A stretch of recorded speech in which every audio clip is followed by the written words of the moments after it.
got some big ass feet. What size feet am I supposed to? You got a big dick, huh? That's none of your business. No, it is my business because your feet is big. Your feet has exposed. I have a moderately sized penis, but my feet are big for my frame. I'm 5'9". I wear like a 13. Oh, but you got an average penis though. But you got a big. So that's a myth then about the big foot shit. I don't know. I'm not a dick. Well, man, you not there. You not dick. I just want to know because they were like big feet, big dick. But when you look like me, you only need an average size penis. I would have been a demon with a shaboing. With an anaconda out here. I'd have been a demon. I might have had a coat with that. Oh, that's funny. Join us, brothers and I got sisters. a big dick too, though. So, shit, but my feet are small. $75.99. Yeah. My dick actually is like $109.99. Fake dicks is expensive. My cousin was. It ain't fake.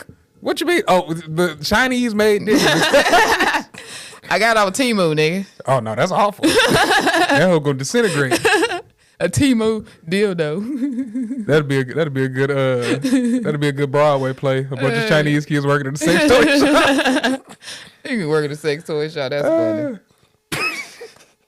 You know what? Me too. I watched the clip, but I could say the only person that I really watch all the way is Corey Holcomb's 5150. I can't stand that. That's you can't stand Corey Holcomb? No, Corey Holcomb. I don't have a problem with him, but the podcast is ignorance. Why? Because Corey Holcomb is just an angry, grumpy nigga, which isn't a problem on stage. I don't think he angry though. I just think he's speaking his mind. That's true, and he come off as angry. And then that's it. That's one thing I like about Corey. I feel like I get that same type of feedback that, like with the comment me and Josh were talking about, like the comment on my on the ladies' night. A lot of people would take your comedy and try to like shape up your personality, like who you are. And it's like, bro, that's not even what you saying is totally wrong. But this is just my observation, my point of view of things that I see. But that don't mean I'm a bad person. Like one dude said, like, oh, she hate niggas, but she's trying to be a man. And I'm like, hold on. Are you calling niggas men or not niggas? Niggas hate studs. But he men was trying don't to hate studs. Niggas hate studs. Yeah, exactly. But he was trying to say that when I say, you know how we'll say like, oh, I can't stand niggas. Yeah. He was thinking I was saying men. Oh no. I was saying niggas. You know what I'm saying? Niggas. It's nigga. It's white niggas, Asian niggas. I'm saying just niggas. Mexican niggas are my least favorite right now. I'm hating on Mexican niggas all 2025. Oh, shit. They getting reckless on the internet. Damn, Mexican nigga, what's up with your algorithm? I ain't seen nothing. My algorithm knows I'm controversial, so it shows me. Controversial. Anytime somebody insulting black people, it comes directly to my phone, and I be like, God damn, you getting all that Dr. Umar shit, that nigga. We put the glasses. Like typical black people always stealing. I be like, but your mama dead though. Okay, Lamont. I'm that nigga on social media. Lamont. Okay, you that nigga. Okay, I know exactly what type of nigga you are. Black people, you're always. It's always something. Typical suspects. Like if you see black people do ignorant shit on the internet, white people comment typical suspects. Yeah, typical. Oh yeah, usual suspect. Usual suspect. What it is, usual suspect. I go look at their profile. I reply, ugly ass kids. Hey, I love that.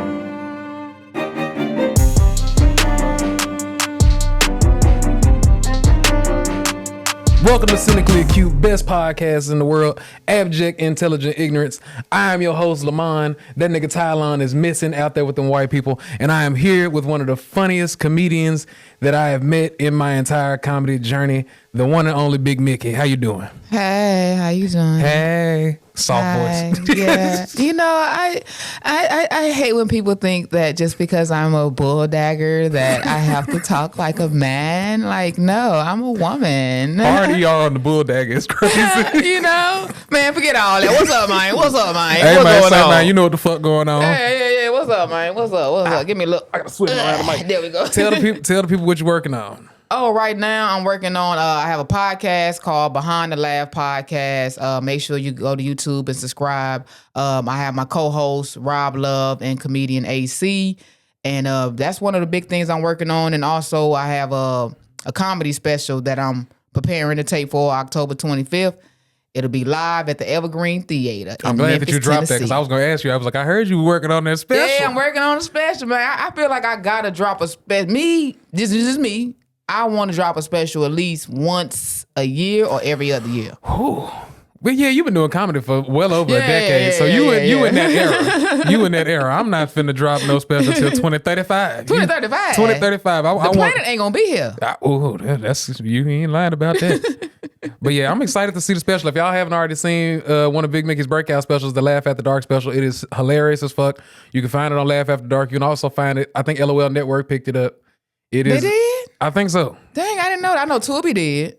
I haven't seen it on Tubi. Either that or they just showing the clips. LOL Network do shit like that where they'll take clips from somebody else shit. I don't know how the distribution for it work, but that's how it's going. You know what's crazy? I didn't even know that Laugh After Dark was on YouTube until one of the comedians hit me up and was like, yo, your stuff is jumping on YouTube. Like when she showed me, it was at 50,000. Now it's almost like at 300K. It's almost at 300K. You could have sold that hoe for $1. And man, that's 300K right there. Bought me two little project houses and been on my way. I said my first special is gonna be $3.50, $3.50. Yeah, might as well. I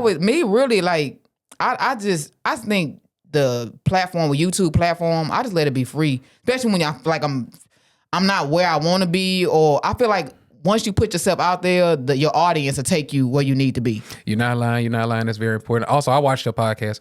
That shit is hilarious. Because me and Rob did the show in Fayetteville. Oh, yeah. So on the ride back, we watched the podcast, and it was fucking hilarious. I truly enjoyed it. Man, I have a great time. AC be throwing me off, man. He be coming on. That nigga's crazy. We need a comedy special from that nigga. I think everybody should. I need all my OGs to drop a comedy special this year. Yeah, exactly. We need to flood the algorithm with Memphis comedy specials this year. Yes, definitely. Duke Desdunes, I don't know if you know him. He from Atlanta. He a hilarious comedian. What's his name? His name is Duke Desdunes. Oh, no, I haven't heard of him. But I might be mispronouncing your last name, nigga. I'm sorry, but shout out to Duke Desdunes. He had a post the other day that said a comedy special these days is just a funny nigga who had $10,000.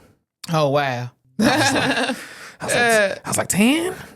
Yeah, but see, like my first special that I got picked up on with Comedy Dynamics. Shout out Comedy Dynamics. My first comedy special was Don't Be Confused. That's streaming now. It's on YouTube and on Amazon Prime.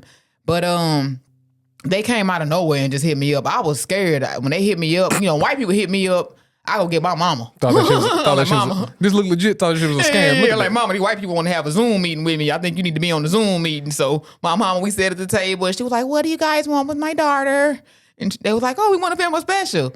We're gonna pay her $10,000." I was like, "Mama, get out the way. I got this now. I don't need your help. I got this." $10,000. That's jokes, man. That's I do $10,000 for 1 hour. Shoot, what? I talked for 3 days for $10,000. Exactly. Shit, $10,000. I think the longest I done did for the least amount, I did like an hour and a half not too long ago for like a cool $450. Okay, so you would take that $10,000 with no problem. Offer me, you heard it here first. Come up with a couple bands and see how funny a nigga get. Hey, and I ain't even pay my taxes owed it. Ooh, I hope IRS ain't watching this. I owe them niggas $1,000. I always owe the IRS. I'm so tired of paying the IRS. I just be like, come get me, put me in jail. I dare you to put me in jail. They said Memphis got to November. What you mean? I think we in furlough from like the storm or some dumb shit like that. But they said we good on whatever we owe till November. Now I'm a head rap nigga, so I'm also a sovereign citizen. Don't take what I say to heart about finances. Okay. I could be lying. I'm you sell incense and life insurance. I can't trust. I sell a little bit of everything. I'm incense, life insurance. I'm getting my adjuster's license right now. I sell roofs. I do all types of shit. You need 1,000 jobs, real Jamaican shit. Yeah, real Jamaican. Are you Jamaican? No. Okay. I'm regular degular nigga. East Texas, shout out Tyler, Texas, shout out North Tyler. You from Tyler, Texas? I'm from Tyler, Texas. That's where Jamie Foxx from, right? Jamie Foxx from Terrell, Texas. Oh, Terrell. Okay. Mike Jones is from Tyler, Texas. Okay, is that East Texas? It's East Texas. Okay, so you from East Texas. Okay, I know East Texas don't play now. Yeah, my family from Oak Cliff, South Dallas and all that. So yeah, I know about East Texas. Yeah. My sisters live in Dallas. Dallas done got so damn cosmopolitan. They turned Dallas into Atlanta. Ain't nothing but homeless people and mimosas in that bitch. I hate it. Everywhere you go, brunch, lobster tails, hookah. Hey, I'm already knowing. These niggas ruin everything they touch. That's what Memphis gonna be in the next 5-6 years. Yeah. Oh, it's coming. After they lock all the niggas up. Yeah, and then they talking about moving the precinct to another, I don't know, county. I think they're talking about moving 201 Poplar, moving that somewhere else. And then they bringing in these jobs that's gonna bring in different, people from different countries. The $10 billion Google campus coming. Yep. And the jail should never be downtown. That's downright ghetto. Yeah, that's why they said they're gonna move. That city council was, trying to do something to get that up out of here. So I remember when our Greyhound bus station used to be downtown. That was that was equally ghetto. Yeah, exactly. You got the precinct and the Greyhound. You want to go to jail? You want to take a bus ride? I don't understand how niggas still going to jail. With the technology with plastic surgery and makeup. Ooh. Well, I understand how people are going to jail. I got the cops called on me about 2 days ago. Oh, Jesus. What's the day is? Monday. I got the cops called on me Thursday. Oh, Jesus. Happy Memorial Day. I look just like my mama. I ain't going. I don't give a damn what I do. I don't give a damn how guilty I am. I'm not going. I'll be a new nigga tomorrow with blue eyes and light skin. Oh, you gonna change your appearance? Yeah. Oh, wow. I know a fat bitch right now that's catfishing niggas. She gonna do it. She gonna hook you up. Oh, wow, man. I think I'm not tripping on going to jail because me being a lesbian woman, like, that's like, literally, I keep telling people, that's like Disneyland to me. Like, you got to put me in the men's jail for me to not be, like, for me to be sad and be mad. Like, oh, I'm in jail. I feel like that's just going to be more relationship problems. So you can't escape the hoes then. Yeah, you put me in a women's jail and I'm a lesbian woman. You like, taking noodles from that bitch, stab. Yeah. Now you in there with crazy bitches. Yeah, man, I'm going to have a good, when I went to jail, I was in like a jail for like 2 days, a long time ago, and girls were coming up to me like, come in my cell, come lay next to me. You know, I was like, all right. Miss the smell of a man. What you got on, Dior Sauvage? Nah, I had on Brute. Oh, God. That's the shit my uncles wear. Yeah, that Brute. I like that Brute.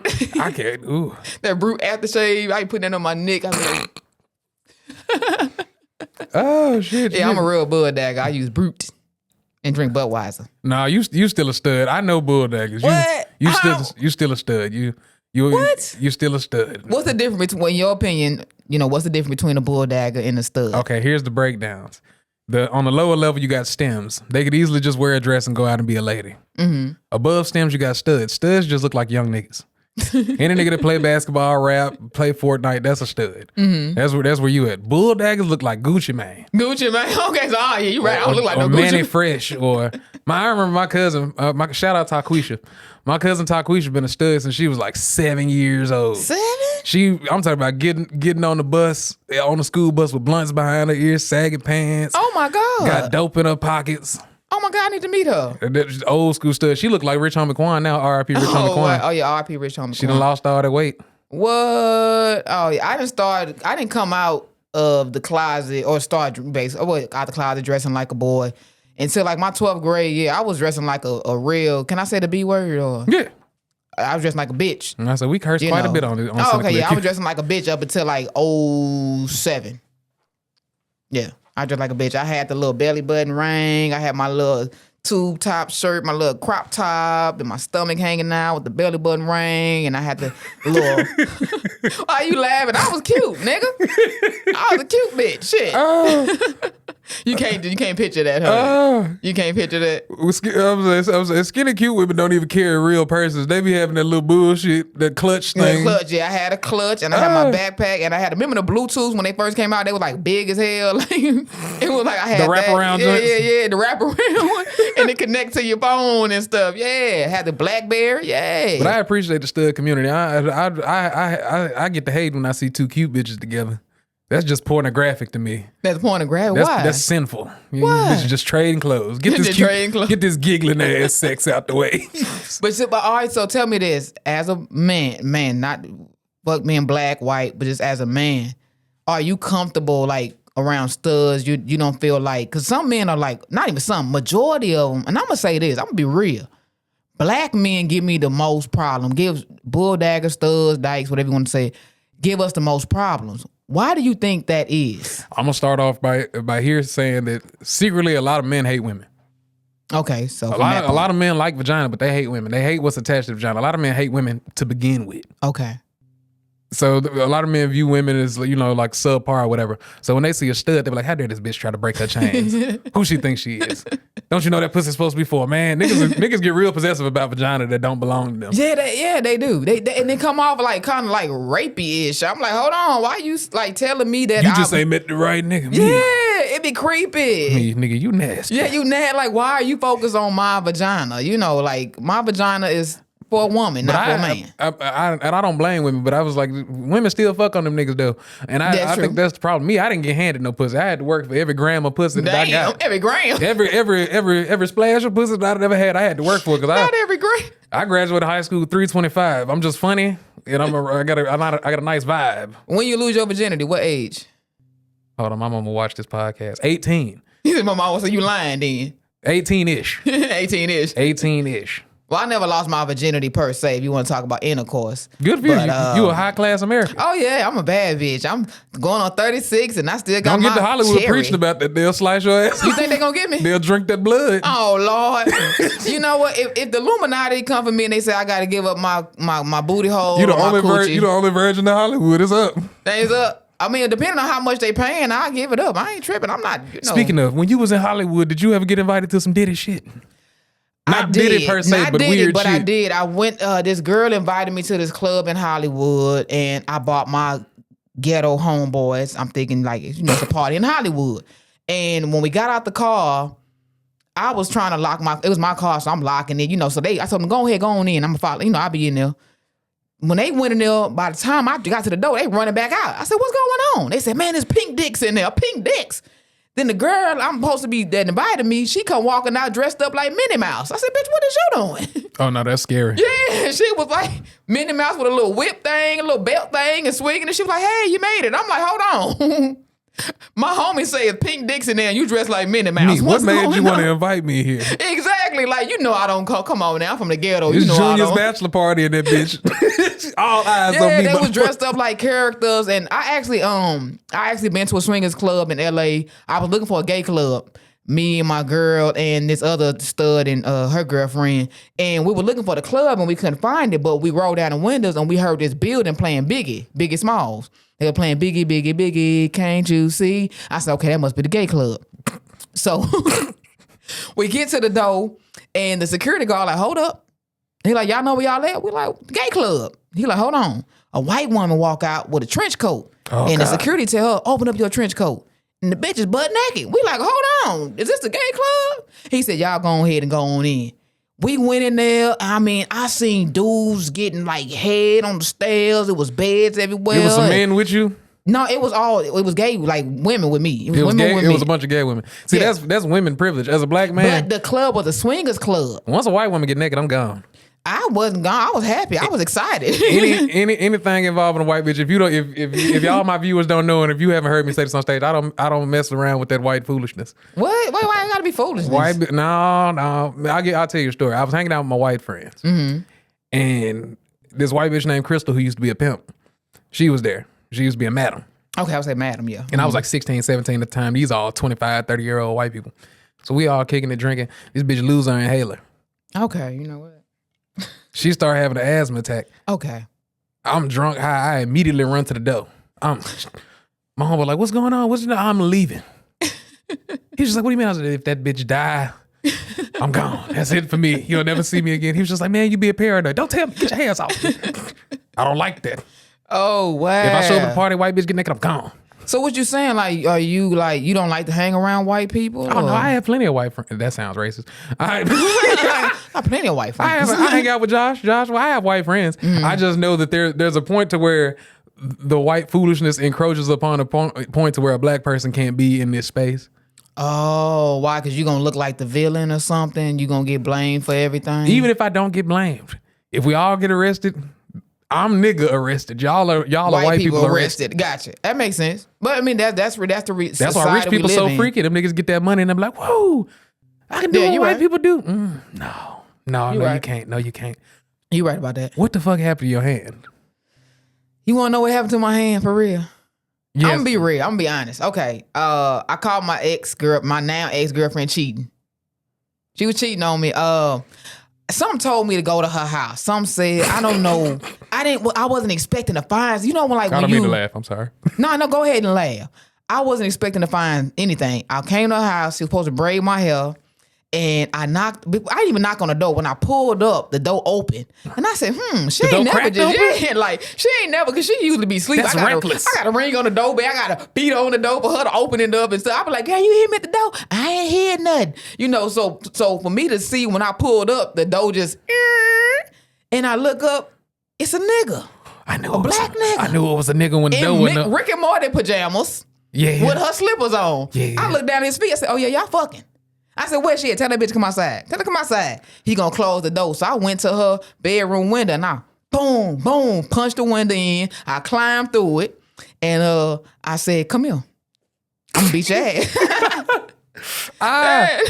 And then her sister in there like, if you touch my sister, I'm gonna beat your ass. I said, look, you flat-chested, flat-booted. If you don't get your ass out the way and go figure out why your car, go put some antifreeze in your car. Let us handle our business right now. This is between me and her. I can't stand when siblings get into they siblings, they relationship business. Lesbians be tussling though.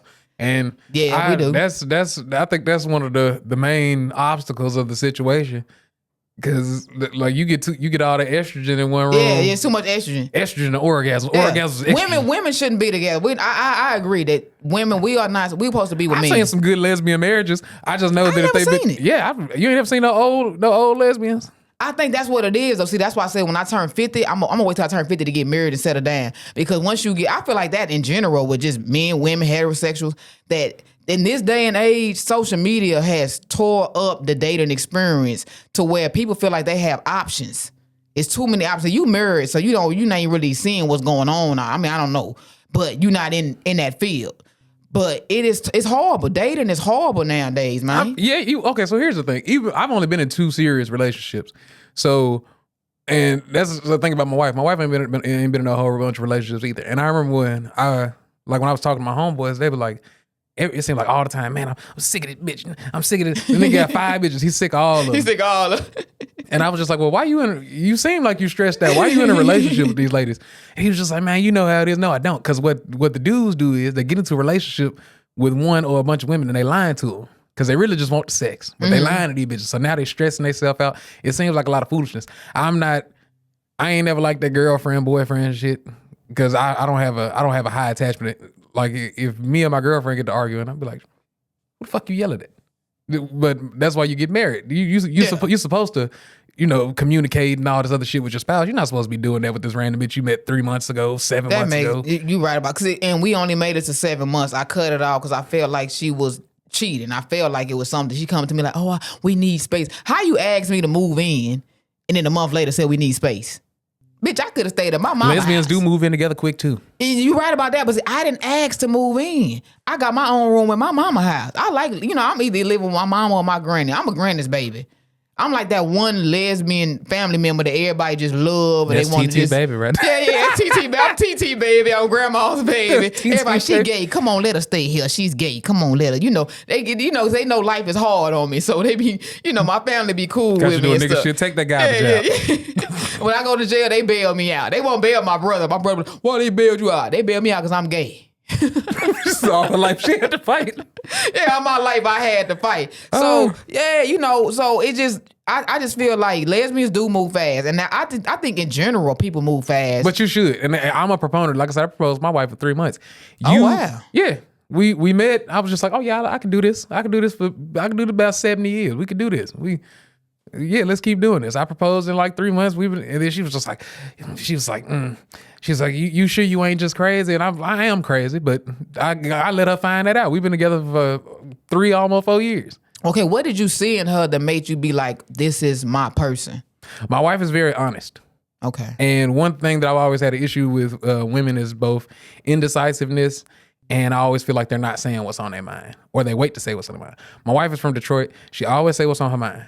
Okay, Motor City. We met at Memphis Next Top Comic at Jackson Manon's old comedy competition. Yeah. She had seen me do comedy for like 2-3 weeks, so she knew I wasn't shit.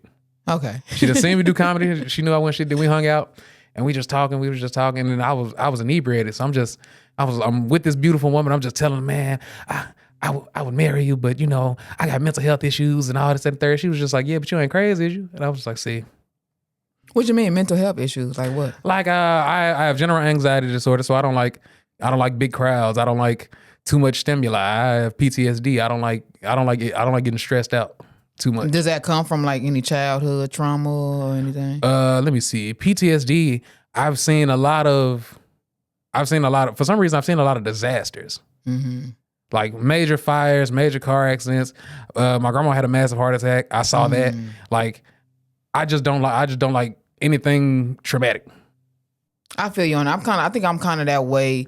The psychiatrist told me, I think she said I have complex PTSD where I had multiple things happen. Like my grandmother, this who passed away, she killed a child, and she was schizophrenic, and she was a dope dealer and a babysitter.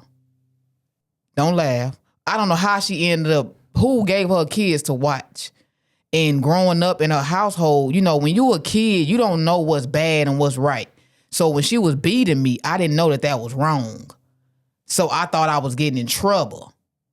And then later on, as I grew up, I realized that I wasn't doing anything. But she would beat me. She would beat the kids that was all in the house. And she had ended up hitting the kid too hard, and the kid passed out. And she thought the baby was dead. So she had a crackhead wrap the body up and put the baby underneath. Hold on, bro. Hold on. Stop looking at me like that. Stop looking at me like that. This is not a funny situation, y'all. It's not funny, but it's the way you looking at me, bro.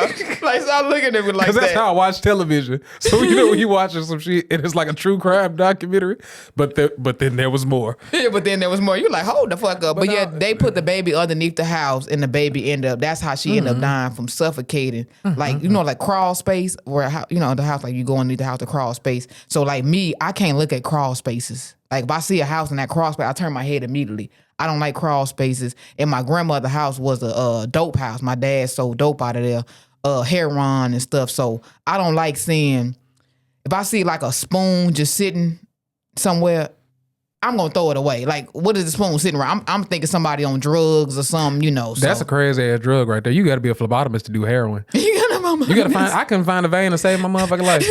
Like, nigga, $1 million to my name. Find the vein. Like, that is true. I never looked at it that way. You gotta have medical training. You gotta be yeah, exactly. Like, how you find the vein? Like, you should be a phlebotomist. I ain't got time for that. But I can sympathize with that. Like, and I'm glad that you have a psychiatrist, because especially as comedians or as black people in general, we have to normalize mental health. And people, like, even like my family lineage is like, you remember The Color Purple? Oh, yes. I read the book and saw the movie. Exactly. That's how my grandma and them grew up. It's fucking Color Purple. And then my mom and my dad, I guess, grew up like the movie Belly. Like damn. Like they was selling crack and shit. Yeah. And my other family members who are still, you know, my family members, we country. They was like, this nigga going to therapy. I was just like, we should all go to therapy. This nigga going to therapy. Who he think he is? I was like, didn't your dad shoot you? What are you talking about? You definitely need therapy. Go to therapy, nigga. What are you talking about? No, that is true. But I find that I only went to therapy for a little while, because once I found, you know, the stage, that microphone, that is my therapy. And it's I can't get off the stage, because it's like I come alive on that stage. Like when I'm off the stage, I feel like I'm nobody.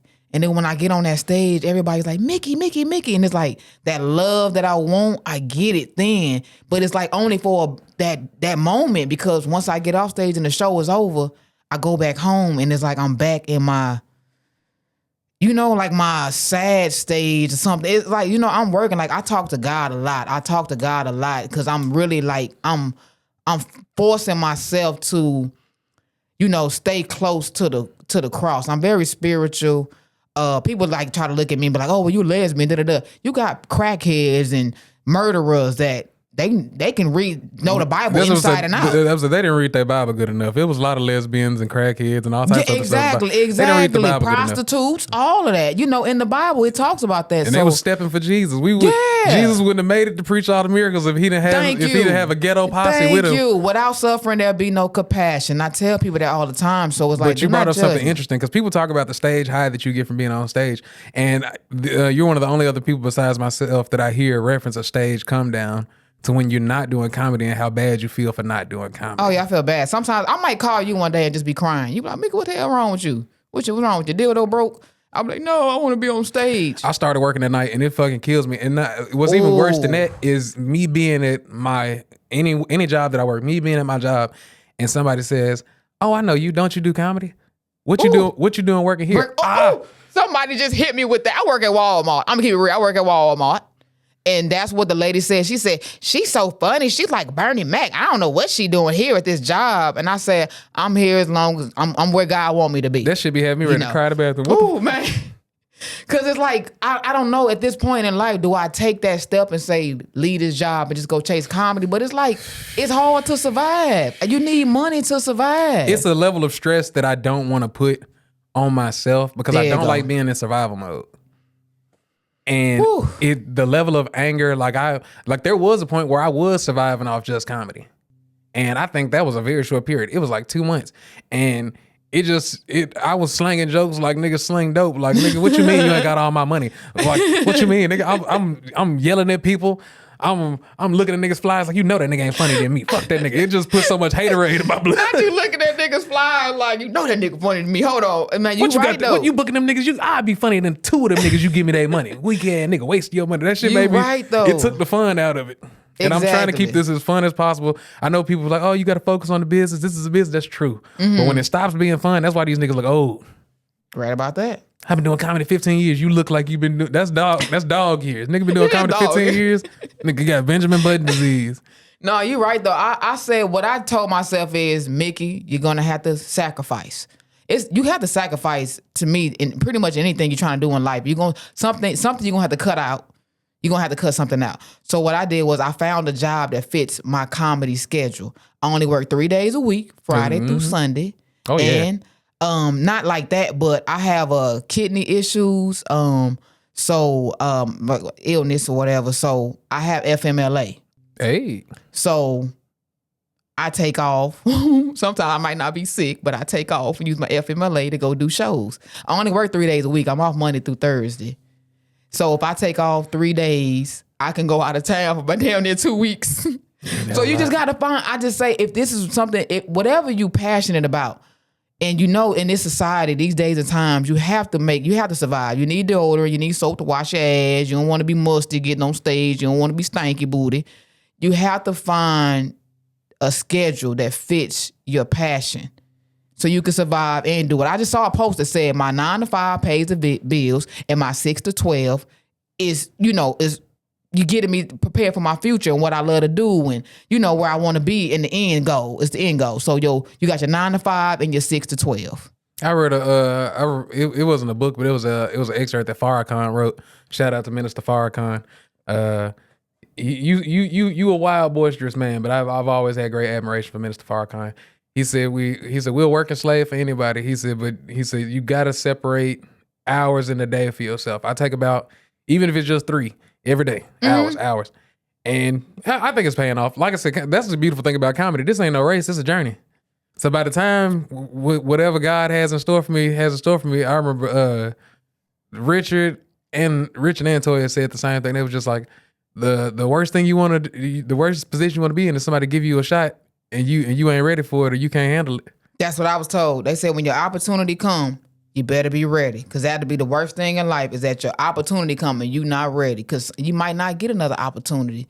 And once I was told that, I wasn't so, oh my God, I gotta make it. Because one thing I learned looking at Ali Sadiq, shout out Ali Sadiq. Shout out to all the comedians that I see that, like Corey Holcomb, they have their fan base. It's not about you. You can't make everybody laugh. You got to find people that love you. You got to find people that love you. So when I see the negative comments, I just made a post. The people that talk negative about you to other people, they might be talking to somebody that's going to buy a ticket to your show, because they're going to go check you out and they might like you. They like, that motherfucker funny. I don't know what you're talking about. And next thing they're promoting. That's free promotion. So I learned, like, in the coming in the game, I thought that I had to make everybody laugh. And if I didn't make everybody laugh, I'm not funny. After a while, I realized, like, no, the more comfortable I got on stage, the more it started weeding out people that, like, oh, no, she talk like this, I don't like that. And then the people like, oh, I got people coming up to me and say, thank you for expressing what I've been feeling, because that's the way I want to say it, but you saying it for me, thank you. People are asking for my autograph. So I mean, I will say this though, because I had a conversation about this. So we live in an age now to where everything is niche down, social media, and building a fan base is very important. But I had to describe to somebody essentially that when you were early comic, like me, I'm like, you're not a new comic. So of course you got your established fan base, you got your established voice as a comedian. Me, I'm still new. I'm still a baby in comedy. I've only been doing this damn near 5 years. we do comedy so much in so many different spaces that if you got your fan base, you got your fan base. But if you don't, you got to make everybody laugh. No, you don't have to though. But that's the job. No, it's not, because you're going to end up. Like you said, I've been doing comedy. I started in 2013.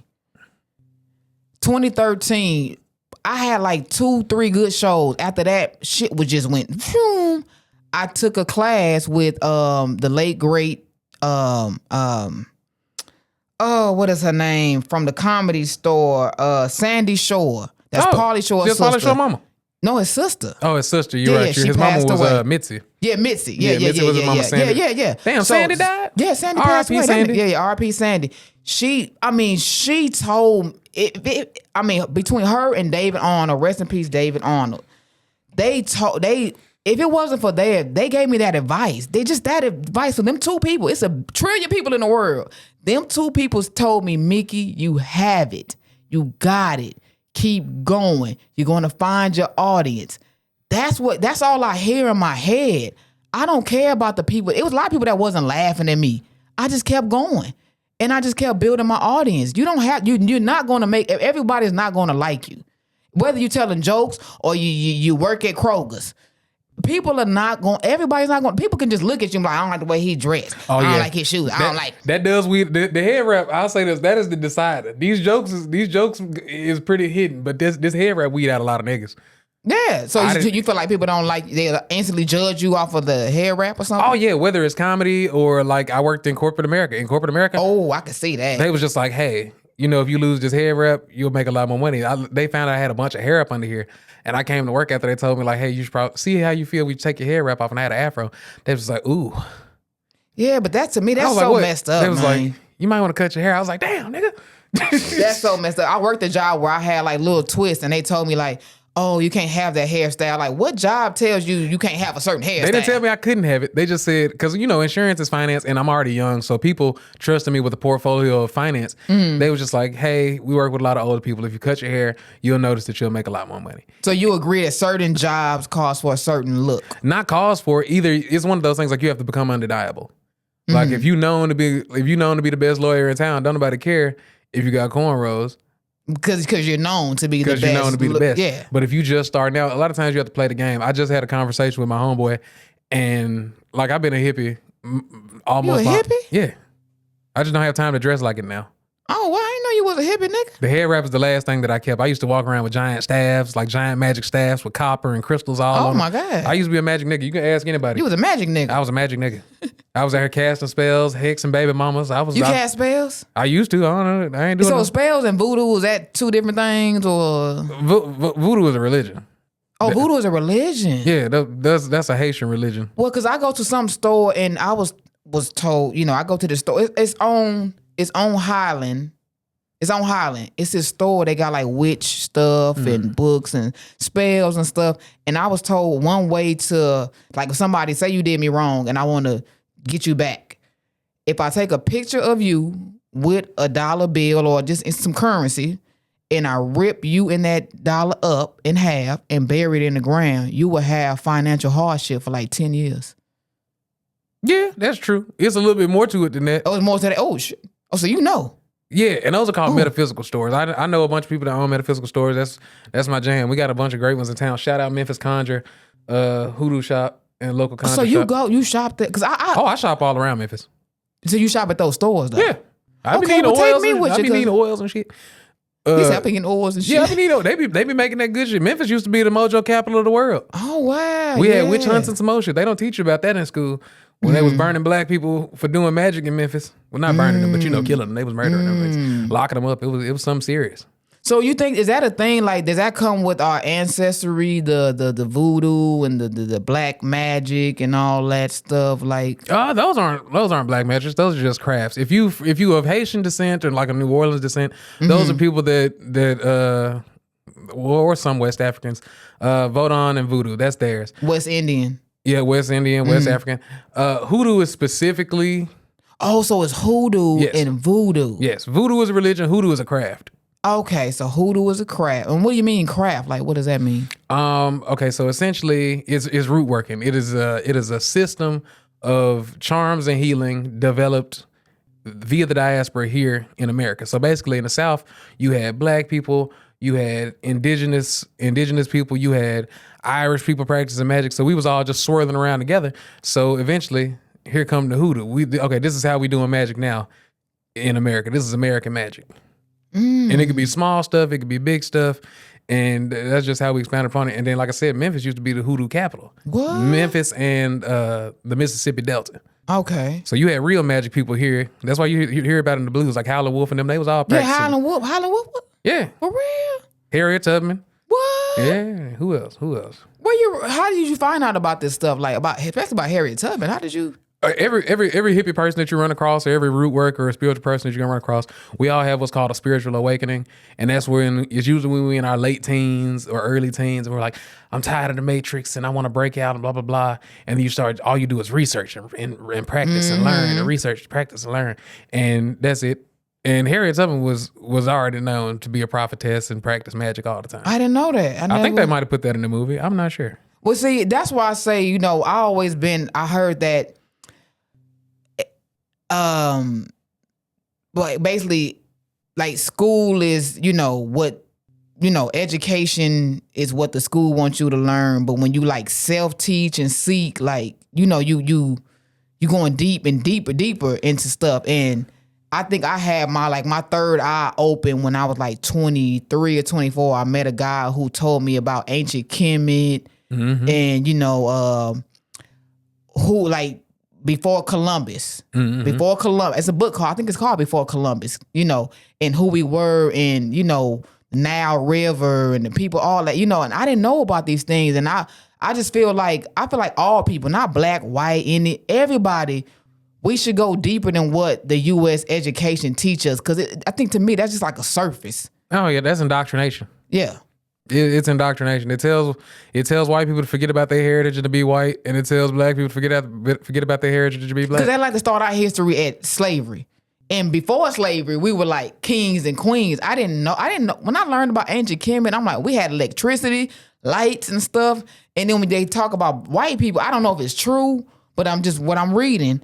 They said the white people in the Caucasus Mountains and stuff, they were like cannibalism, and they didn't have electricity.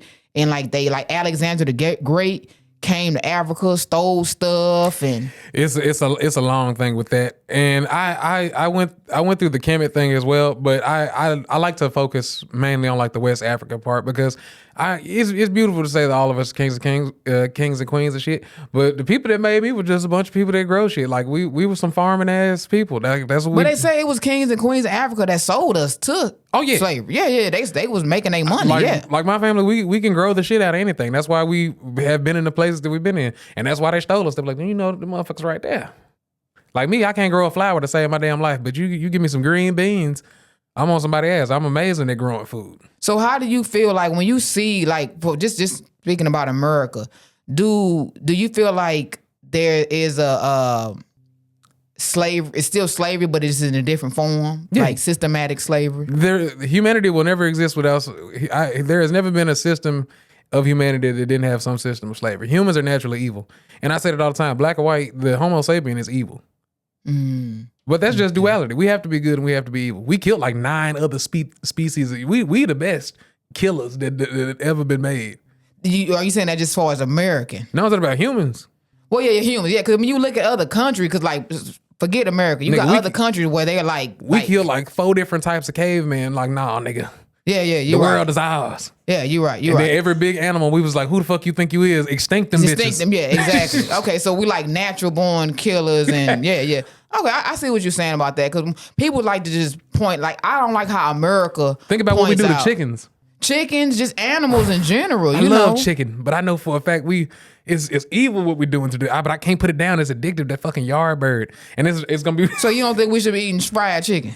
Oh, we shouldn't be eating any meat that's commercially farmed. Man, I tried some plant-based hamburger. Oh my God, I didn't know plant-based was that damn good. But that sodium higher than the bitch.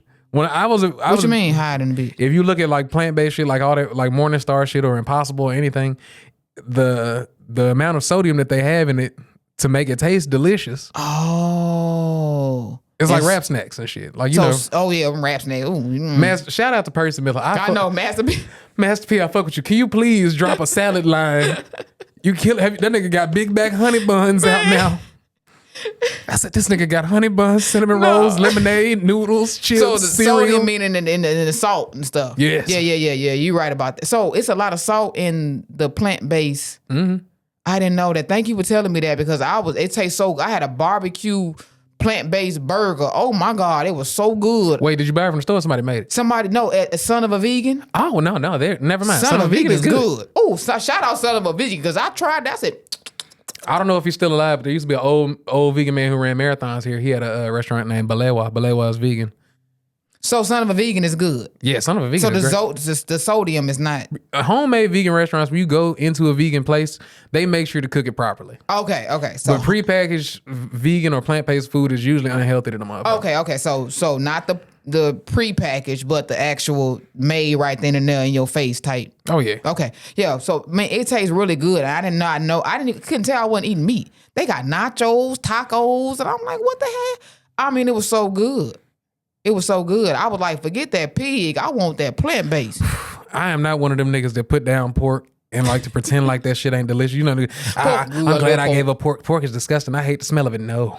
Nah, I love pork. I eat chillin', pig, feet, hog, maw. I eat it all. I ain't ate pork in me and my wife been together 3, almost 4 years. I ain't had pork in almost 4 years. Oh my God, why? And cause it's not good for you. Why it's not good for you? But I smell that shit on the air and I be like, you don't know what I do. Nigga, for a deep fried pork chop with one piece of Wonder Bread and some Louisiana ooh, that hot Wonder sauce. Bread. Ooh, I love one. I could eat Wonder Bread by itself. Or pepperoni. I just found a good beef summer sausage company. Because I'm country like that. I like summer sausage with hooked cheese and shit. Okay. Yeah, man. But I put that pork down. I'm about to put this damn meat down. The price of groceries. Thanks, Trump. So Trump messing with the tariffs is affecting the groceries? Actually what's gonna affect the groceries is them trying to deport all these goddamn undocumented people. I don't know who they think produced the food in this country, but because a lot of farmers were complaining that a lot of the undocumented people are working on the farms, and then you take the undocumented people from the farm that's working. You know, them people. I hate seeing the videos on social media because it's the worst type of ignorance. People like, we voted for Trump. Me and my husband, we supported Trump, and you know, we knew he was going to get rid of all he was going to try to get rid of the immigrants and whatnot, but. You know, we knew most of our employees on the farm were 80% undocumented, but now they're not coming to work because they're afraid to get raided and we're gonna go bankrupt. I was like, and then there's one specifically, like the lady that I'm making fun of right now. At the end of the video, she was just like, and I'm still glad I voted for him. I was just like, these are the most self-destructive motherfuckers. So how do you feel about that? Do you think Trump is making a big mistake by sending, getting rid of the undocumented people and immigrants? There's no mistake to a rich person. Okay. It's not going to affect, none of these decisions affect politicians. None of these things are going to affect the 2%, 1%, hell, not even the 5 or 10. Because no lie, you making $250,000 a year. You don't give a fuck. It's not affecting you. Yeah, that makes sense. You shopping at Air One. So you think it affects the poor people like me? Yeah, it affects $100,000 or lower. Yeah, because for us that shop on Shein. Yeah, because six figures getting sketchy now. Yeah. All them people who say about, I make 6 figures. Shit, it's getting tight, ain't it? But see, that's why I look at the Hispanic culture, the community, that you guys were so just, oh, El Trumpy. I never saw that. People keep saying that. You didn't see that? I mean, they would have a concert. I never saw Mexicans for Trump. I saw a weird commercial about it was a commercial in Miami where they was on a boat. Vote for Donald Trump. Yeah, vote for Donald Trump. And I was like, what these Cubans doing? Because those were Mexicans. I was like, what these Cubans doing? What the Cubans doing? Who boat the hell? Yeah, and then next thing you know, they getting deported. And to me, it's like, it just have to be just certain rules implied. I don't they should be able to stay here, because if you contributing to the American society and just, bringing money into the U.S. and creating jobs, that's okay. But it's just that I feel like a lot of times when other cultures, for some reason, they get dropped in the black community, and then the opportunities that we want, they get. Yeah, that's by design. Exactly. By design. There's a Asian American content creator. I can't think of her name, but if I find the video, I'll credit her at the bottom of this, where she was talking about how Asian Americans weren't able to open up businesses in white neighborhoods when they like Asian immigrants, like white people was like, no, you can't open no shit here. Take your ass to the black neighborhood, and we'll give you these permits to open up your business there, whilst simultaneously blocking permits for black people. So everything is systematic to where we're all supposed to be pitted against each other, and that's just how wealthy people operate. It's poor ass white people who voted for Trump, and they're poor ass white people. It's ignorance that's supposed to keep going. But you know what's crazy? What I studied and realized is that it's more of us, like, quote unquote, the what do they call us? The we're not the majority, we're the minorities? The minorities. Yeah. It's more minorities than it is when, like the white people. It's more blacks, Spanish, and than white people. It's like white people come from a certain part and that's it.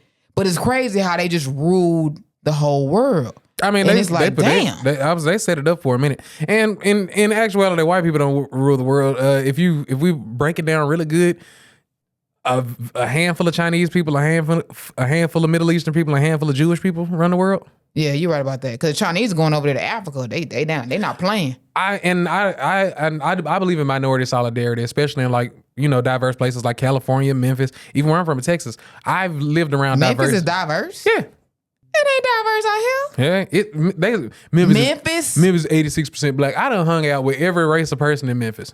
Wow, so you don't think Memphis is you think Memphis is diverse? I done hung out with Jews in this bitch. I done hung out with Japanese people, Koreans. Bro, no, Memphis is not diverse. I done hung out with every race of people in Memphis. Yeah, but when you go to California, California is super diverse. And Miami and New York, you gotta know them. You gotta damn near know Spanish to get around. Shit, it ain't even about English no more. You gotta know Spanish. I've been to Cali. I've been to Miami. I don't have a desire to go to New York, and if I did, it would just be to see Harlem and Brooklyn and shit. I don't know if I would be like. Now you got to come out there for the comedy scene, bro. I know it's killing. Let me know when you want to. I'm going on the 16th. I'll be in New York City, June 16th to the 23rd. I'm going with comedian Steph Funny. You know Steph Funny from Virginia. Hilarious, yeah. Oh yeah. Me and her going out there. I got family out there, so we got a spot to stay. So let me know when you want to go. We go out there. The 16th of June. 16th of June to the 23rd. Yeah, I ain't gonna be able to make that one. I'll make the one after. You make the next day. Okay, I got you. Now, New York comedy scene is all night. Bruh. 10 shows a day. I mean, you got shows starting at 3 p.m. Exactly. 3 p.m. Some shows you got to pay for. And that's what I tell the Memphis comedians. I don't know about everybody else. Don't take this shit for granted. This niggas out here paying. Thank you. You just said it. They take it for granted here when other places you got to pay $5-10 to get on. But I say this. I say this all the time. I understand that people have to work their jokes out. And you should never be afraid to bomb at open mics at the gym. However, I don't like telling when you could tell a motherfucker be up at an open mic and they don't give a fuck, and you wasting 5 minutes that somebody else could have got, or you could have just been at the end of the list with this bullshit. But it's an open mic though. Yeah, but don't waste these, especially if we got a crowd. Because I feel you. This 5 minutes out their life. Exactly. And then sometimes they pay to get in. Yeah, so don't let it be one of these paid open mics, nigga. Yeah, exactly. I say with that, when it comes to the people that have these open mics and you have customers paying to come, if the comedian that get on that's not funny, you give them 2 minutes. If they're not funny, get them down. And not even that's not fair. It's supposed to be you as a comedian who care, and I don't like the self-centered comedy where it's like, yeah, this is my art and fuck the audience. No. If I go up here and I'm trying new jokes, I try these first 2 new ones and they don't land. Damn, now I gotta make these niggas laugh and I'm going up out my way. Go to your main set. Jokey joke. Laugh. All right, y'all. Appreciate y'all. Yeah, because they paid to get in. And I was just saying that to comedian D-Lane. Shout out D-Lane. I was just saying that as a comedian, I feel that it's important that we care about the whole show and not just, I'm looking out for me. No, if people paid, you got an audience in there, get them a goddamn show. Like you said, if your new material ain't working, jump into your stuff that you know is working. Get them a show because they don't know. They not comedians. They'll come to an open mic thinking it's a regular show. They just came to see comedy. They just came to see comedy. So how selfish of that to you to be, this is an open mic, because that happened at the Chuckers when Little Pistol Starter had Chuckles open mic. I made that mistake of this is just an open mic. I don't gotta make people laugh. It was about 100 people in there. No, make them laugh. Do go into your bag. It turns into a show. An open mic can turn into a show. Because for us, this is the gym. For the people in the audience, if they're not an avid fan, like avid fans of comedy, like, yeah, I love open mic comedy. Some of this shit's gonna be dog shit, and they understand that. But just for the person that's passing through, this is their first introduction to comedy. If they come and sit down for the first time at an open mic, and the open mic is ass, niggas telling racist jokes, niggas telling sexist jokes, niggas talking about dicks 25 times, niggas talking about beating bitches up, whatever they talking about. That person leaves and go, oh my God, these comedians are fucking terrible. God, Memphis has terrible comedy. Oh man. I just saw comedian Mark Henderson. I don't know if you know who that is, from New York. Mark Henderson. He made a post that was so like, it was like funny, but it was like, it was so real. He said, intro to comedy. The host come up and say, hey, the first comedian is been doing comedy for 15 years, have 4,000 followers, boom.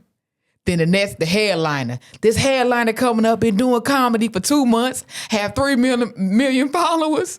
And it's like comedy has gone into this place where it's all about your followers. To me, that is selfish, because at this audience, they think about it. Most people are paying like $40 to get into a show. Paying for parking, 2-item minimum. Give them a shot. I don't care how many followers you got. I mean, but if they have that many followers, if they had the followers, that means these are their fans in the audience. Their fans gonna laugh at them regardless. But I don't really see that though. Yeah, I've seen it not happen, and I've seen it fail. I've seen it not happen. But I'll tell you what they don't do. The person, I've been at a viral show, and I don't even remember what the nigga name was, but it was one of these viral niggas, and he just went up there and was complete dog shit for like 25, 30 minutes. And all the opening comedians and featuring comedians was hilarious because they was real stand-up comedy. I didn't see one bad post about the show. It was like, man, we had such a good time last night. That was such a great time. Wow. Didn't nobody say everybody else was great, but that nigga we a fan of slawed out. No, they didn't even say that. They would never mention. They just put it as a great show. Because they laughed at the first few comments that came up. Because I heard that about Charleston White. They was like, man, he was trash. But the people that went up before him that were actual comedians. And you didn't hear that nigga bomb. You didn't hear that. Exactly. Didn't nobody leave Charleston White? Charleston, man, I paid $30 for them weak ass tickets. So do you think the comedy game is watered down? Like, it's like a big hole in the comedy game now that's like leaking just these internet comedians. Because to me, it's a difference between internet.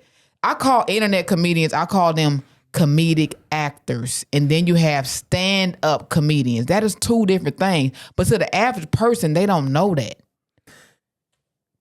And so a comedian. Now the origin of if anything, we're stand-up comedians, and we're all comedians, because I used to get real touchy about that. Cause like, no, nigga, a comedian is stand-up, and the rest of y'all just doing this, da da da da. And I felt like I had to let that go. That's why I tell people, I'm a stand-up comedian. I do stand-up comedy.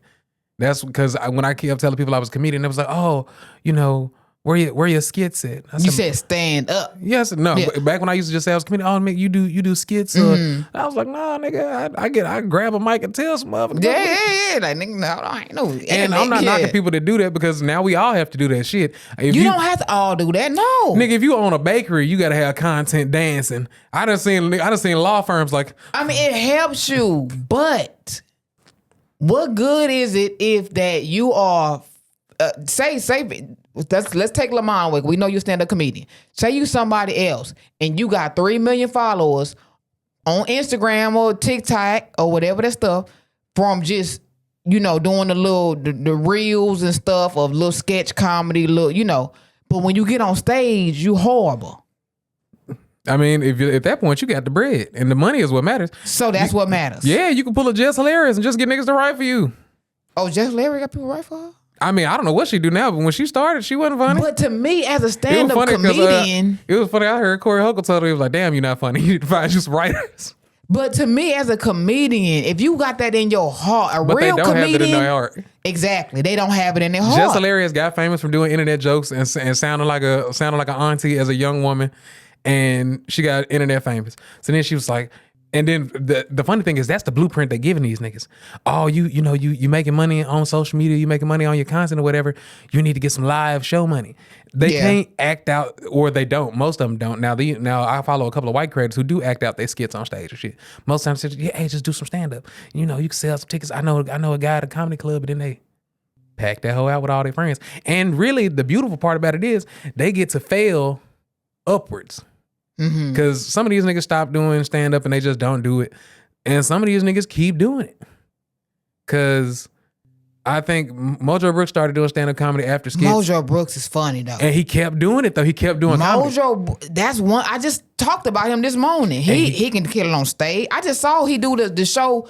She the People, Tyler Perry. I just saw the lady that was doing my hair. She had that. I was dying. Shout out Mojo Brooks. Mojo Brooks respects stand up comedy. Thank you. He does. I see that he does the stand up. He do the skits, and he get on camera and do the acting. He killed it across the board. Case in point, I'll give you another example. T.I. T.I. is already world famous. T.I. started rapper. Exactly. T.I. world famous. He started doing comedy. Of course, every T.I. show gonna sell out because this motherfucker T.I. T.I. Gotcha. This nigga bomb after bomb after bomb. Yeah, I haven't seen him perform. He did the same shit that we did when we first started doing comedy. He bombed, but we was bombing for free.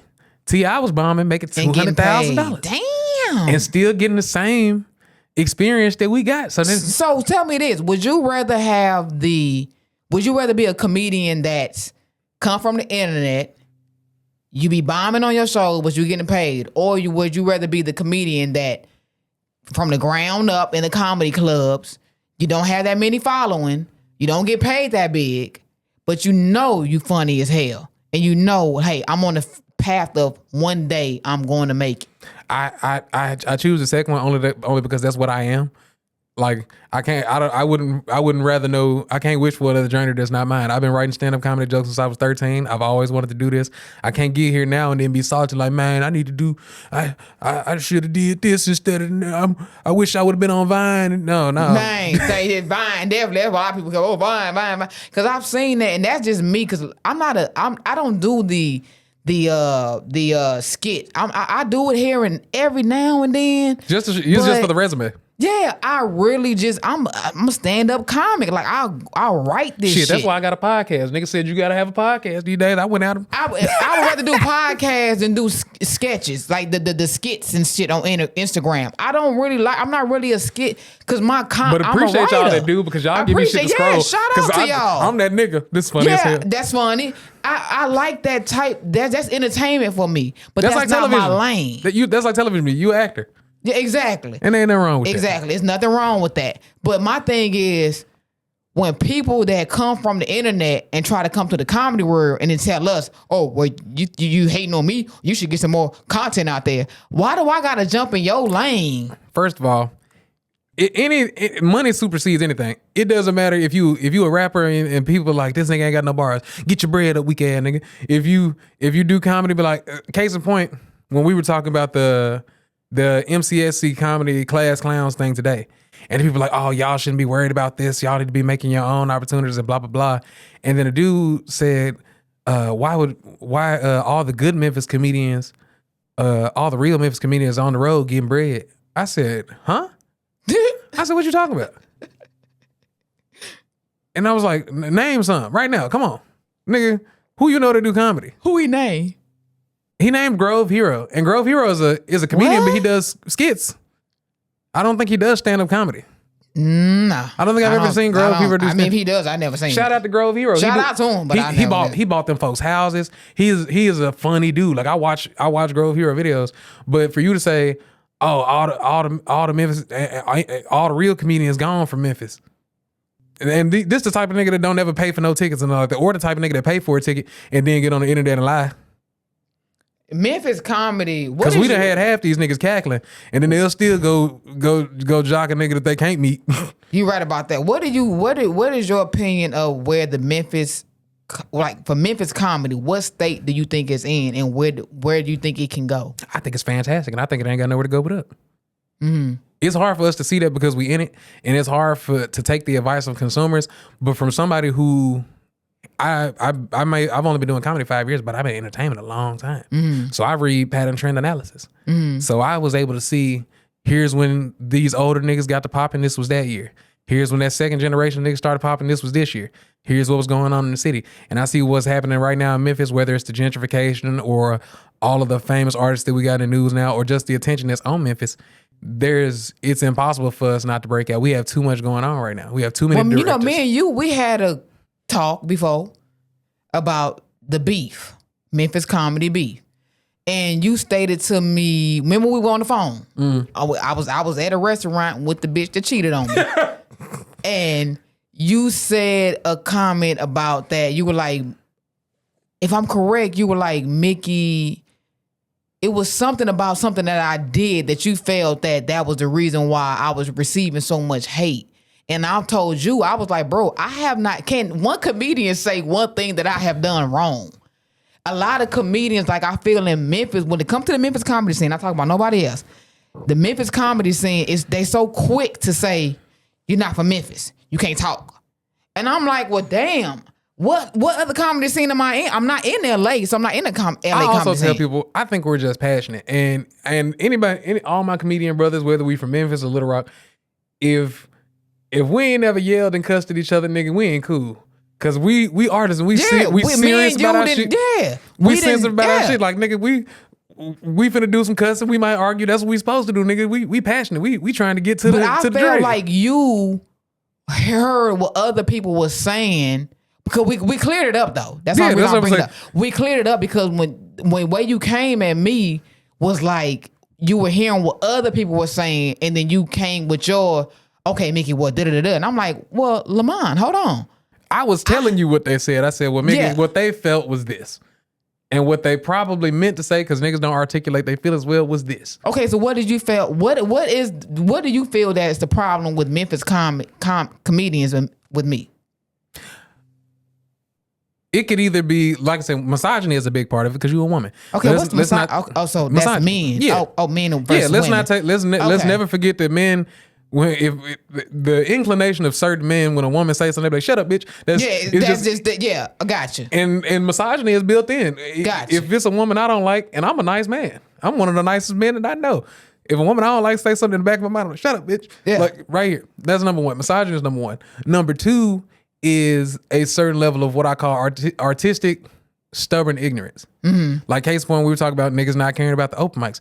Niggas not wanting to receive the things that you said about comedy, whether it's because you came from out of town or the way you was describing something to them, or they were just setting their ways of like, nah, you can't tell me how to do this. I've been doing this. Niggas don't like taking any suggestion about anything. Now, granted, we can argue about it. Now, when you say niggas, we just talking about urban comics. No.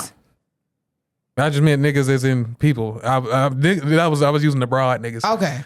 Because broad niggas. Yeah, because I argue with the white comics. I'm out here telling these niggas. I don't get that from the white comics in Memphis. They love me. They perceive me in just, oh my gosh, Mickey.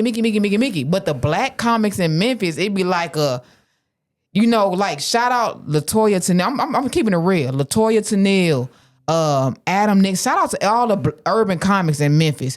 But I feel like when certain comedians, y'all hold up to here, and whoever that comedian up here don't like, y'all instantly, not saying you, but just the urban comics, they instantly attack that person that this person don't like. And that doesn't make sense because they don't know what conversation you and I have had. They don't know what you and I have went through. Me and LaToya Tennille we hugged it out. So all the people that were talking shit, I'm looking at them like, that's how you really been feeling about me. You and I have talked it out. I'm not talking about you. But the other comedians, I have comics in Memphis that said they were gonna kill me. I'm be leaking in the streets. Tylon said something funny one day. He said, because I hang out with Tylon because he's funny and because I believe he'll make it. I only hang out with niggas I think gonna be famous. Damn. I'm keeping it a bean. What the fuck I'm hanging out? Fuck, I'm gonna hang out with a nigga that's not funny for. You'll never catch me kicking it with a nigga that ain't funny. Oh wow. I wouldn't dare. Oh wow. You can't. I'm not like that, but okay. Yeah, no. Respect it. What? Nah. If you ain't funny, we could be cool. We could be cordial. We ain't finna be traveling out of town together and. Well, I wouldn't travel out of town with you, but We ain't finna kick it. We might go to the bar, have a couple drinks after the show, but you're not finna call me up on Wednesday like, you trying to get a drink? Hell no, I ain't trying to get some drinks, your funny ass. You might. Damn. Okay. But it's that type of honesty. And he said something very important. He said, comedy is now like the dope game. Like I said, everybody wants a piece of it, whether it's the internet niggas. He said some of these niggas should have just been selling dope, but they afraid to get shot like they used to. Some of these niggas just should have been CDL niggas. And that's fair. This ain't for everybody. This ain't for everybody. You right about that. It ain't but for everybody. I had to learn that as well because and LaToya can attest to this, a lot of people because in my mind we family. So even when we arguing, I look at y'all as family. Y'all my brothers and my sisters. I view Memphis comedians as family. I done cussed out so many people. If you have not been cussed out by me, I probably just don't fuck with you like that. Exactly. Because if we talking and we politicking for real, it's gonna get heated. Exactly. But I remember when we first started comedy, we was young niggas. We was in our early 20s. So, and a lot of it like me, Roach, Ronnie, Juju, like some of these niggas are street niggas.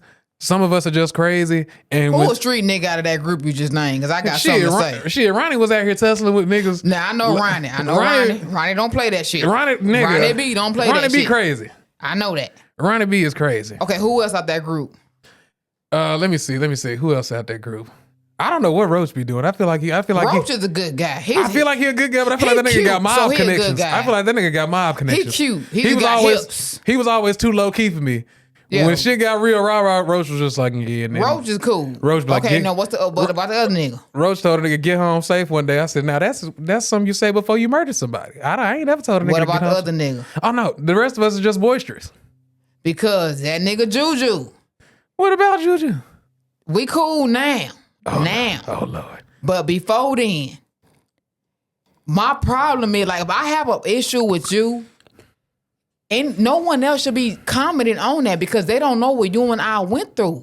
They don't know what you did to me. So for you to come and comment and then make a statement threatening me, that makes me feel like you always had something against me. Juju did that, but I approached him like a woman approach a man. I'm not a man. I'm not going to approach you like a man. I don't know how to approach you like a man. I approach you like a bitch. And I'm going to tell you straight up, hey, my nigga, what's the problem? Because I saw what you wrote on the internet about me. What's the motherfucking issue?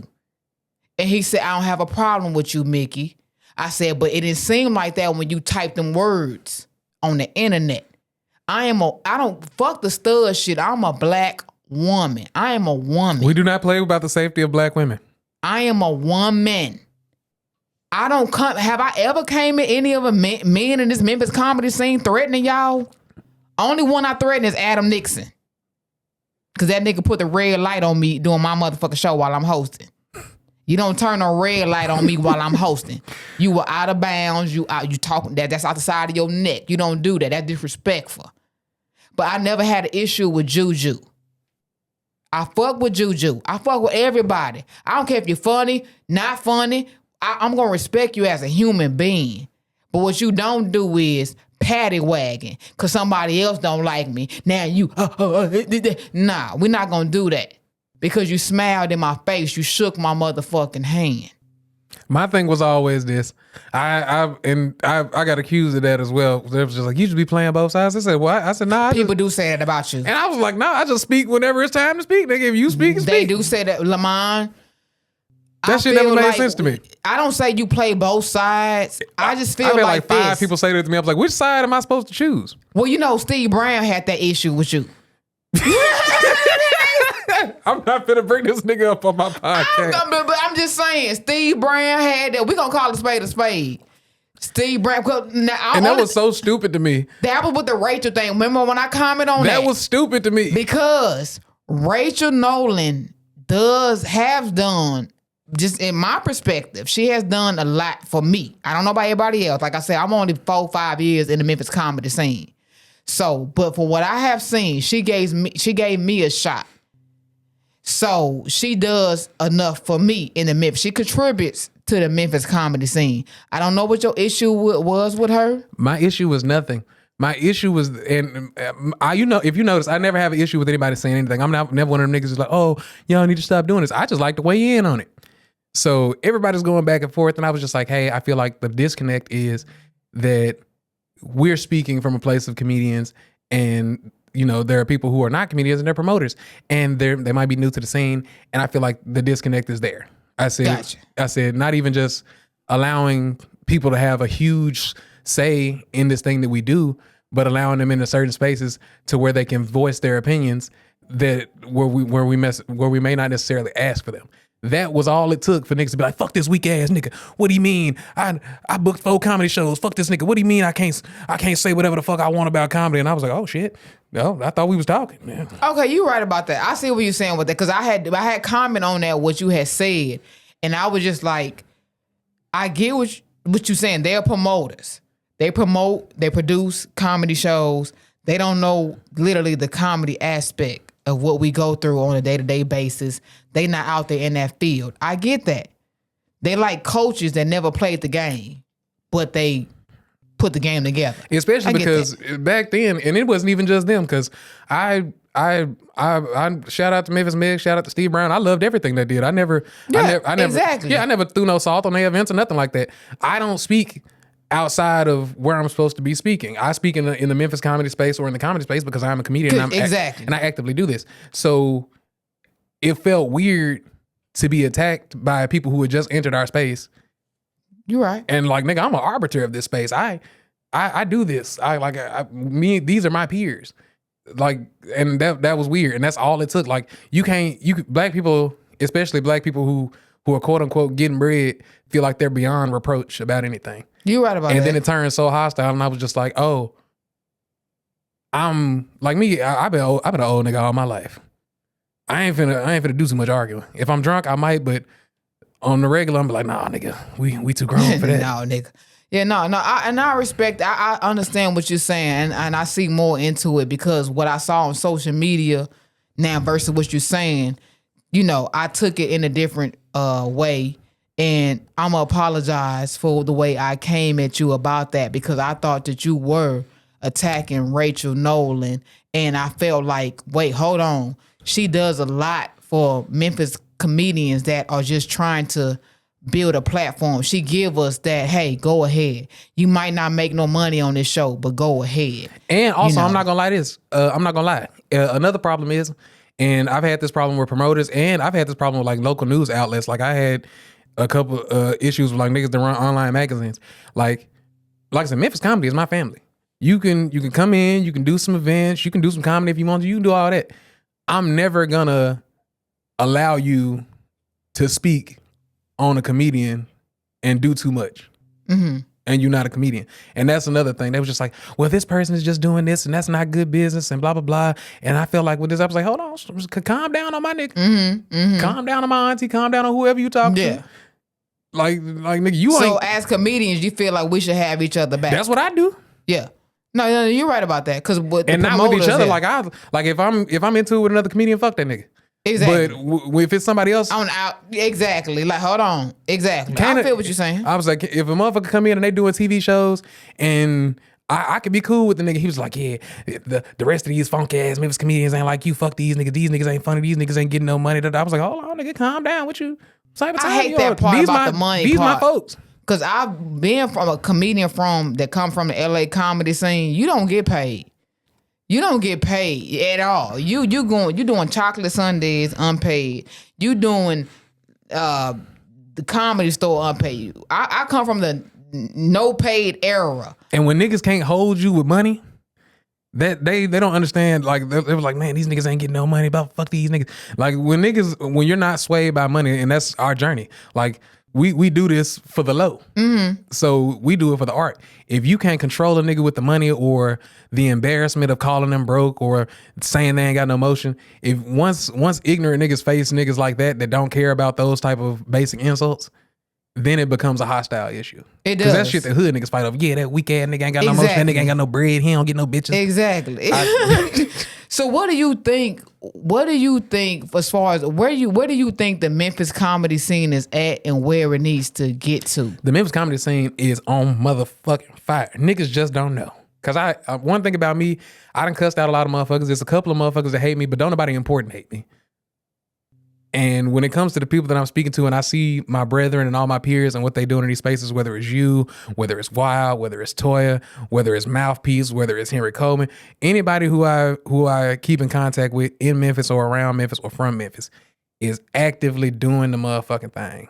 Shout out to each and every one of y'all. Y'all doing the motherfucking thing. And all of that is culminating right now. Every nigga that's directing, They getting tired of making hood movies. They getting tired of making heist movies. Now you see all these comedy movies popping up. 2-3 comedy movies getting ready to premiere. You see niggas start talking about TV shows. It's 2-3 comedy. What's that? What is it?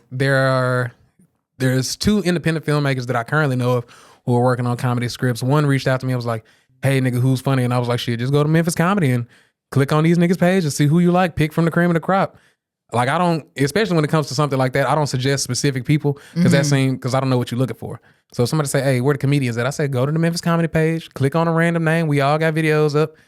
We all got pictures up. See who you like. Just go through there. Web series. I myself am working on a short film and a web series. Not only that, more than ever, Memphis is in the media. We're in the media space. Whether it's good news, bad news, no, all news is good news to me. Yeah, bad publicity is good publicity. Exactly. Yeah. The only thing that it's going to take for the Memphis comedy scene to elevate itself is one of us who actually actively cares about Memphis comedians to make it to that next level. And that's what I felt when I produced, when me and Skunky, shout out Skunky, when we produced the Memphis Comedy Takeover. One thing the few things that I have a problem with Memphis comedians, not saying you, because I didn't book you, but I know you were understood. I worked, wasn't I a valet or some shit? When it comes to contracts, you was usher. Yeah, I was an usher at the event. Yeah, you was usher. You and Ben Pierce.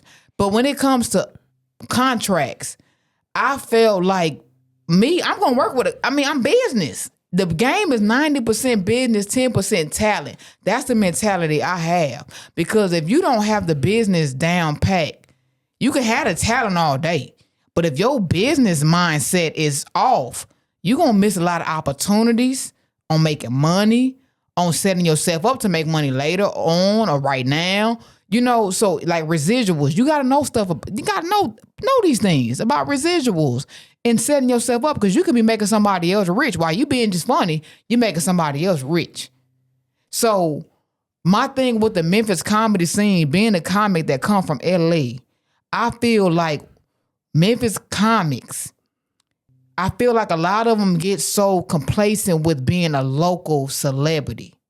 They don't understand that if you want to make it, not even just like make it like big time Hollywood, Kevin Hart. No, just make it outside of Memphis.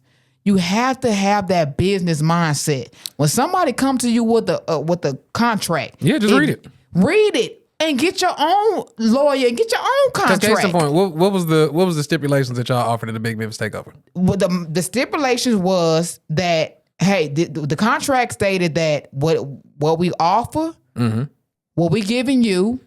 And basically, you know, we're not making sure we're not taking advantage of you.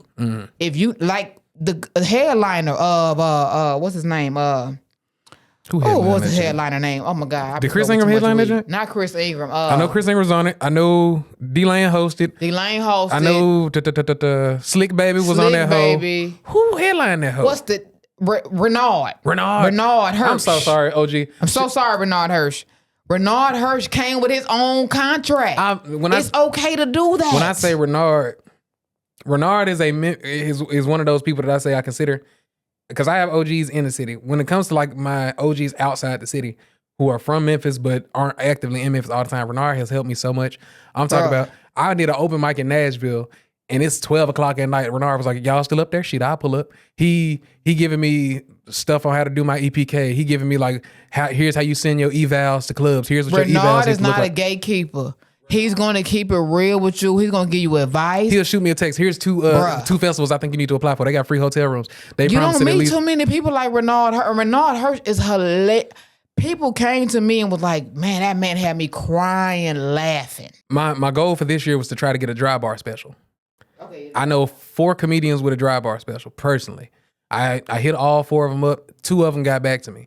Renard was one of them. He said, "Well, I ain't spoke to him in a while, and I know they change bookers all the time. But here's the last email that because you really only get it by referral, or if you perform for them, like there's no submission. Yeah, refer. He was referral, or you went to one of their events and they was like, "Hey, we want you." He was like, "Yeah, this the last email that back when I did Dry Bar, this is the email this is the guy that I was emailing," and he gave me the email quick. It wouldn't no hesitation, no funny shit. He said, "Nigga, I know you. Man. You funny." I said, "Oh, if it was only that easy." Bernard Hirsch is that guy, man. He's him. So is there gatekeeping in comedy? Hell yeah. No. Here's what I'm gonna say: is there gatekeeping in comedy because people in certain positions want to see you work harder for it, or because I don't like it when people just be like, "Oh, they just don't want to see another motherfucker make it because they don't want to get outshined." I don't think it's that. I think it's this thing that we do. This is like I'm not gonna say it's like the military, but it's one of those things that's such a hard art form to do that you don't want to see a motherfucker get it easy. It doesn't matter how funny he is, but like, nah, that nigga, you got some more time, nigga. I think it comes down to competitiveness. You think so? And you have to. Me, I'm competitive, but I'm competitive against myself.